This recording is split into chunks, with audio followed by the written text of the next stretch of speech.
यीशु मसीह की उस वक्त की मिनिस्ट्री यानी खिदमत, वो 3 साल की खिदमत के बाद लिखा है कि वो मुख्तलिफ जगहों पर, पहाड़ों पर, शहर नजदीक नजदीक जितने यरूशलेम के वो सारे इलाके थे, वो इबादतें करता रहा, मुझसे तरह तरह के मोज से दिखाता रहा। जब वक्त पूरा हो गया तो उसने अपना रुख यरूशलेम की तरफ किया। वो बैतफगे के एक पहाड़ के पास आया और वहां से उसने शागिर्दों को कहा कि जाओ, वहां एक गधी बंधी होगी, उसके साथ ऊपर जाओ। 2 बातें। और तीसरी बात कि मालिक तुम्हें लाने देगा, जब मेरा हुक्म करो, मुझे मेरी बात करोगे या कि कहोगे तो वो तुझे लाने देगा। जब वो गए तो जैसा यीशु ने कहा था वैसा ही हुआ। और फिर जब ले आए तो तब उसने क्या किया? लोगों ने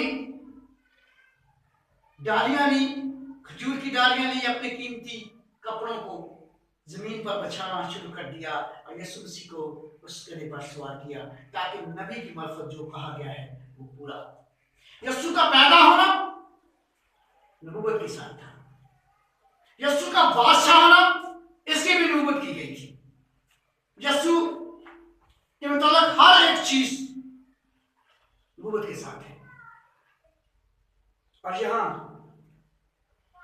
यीशु इसलिए उस गधे को मारते हैं क्योंकि उसके मुताबिक लिखा था कि तू क्या कर, वहां से गधी का बच्चा लाओ और उस पर बैठकर वो यरूशलेम की तरफ जा रहा है।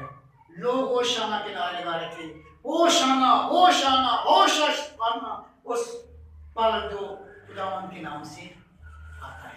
यानी असल में जो खास बात थी वो ये थी कि यीशु मसीह का रुख जो था वो यरूशलेम की तरफ इसलिए हुआ था कि यीशु ने अब मसलूबियत का वक्त नजदीक था।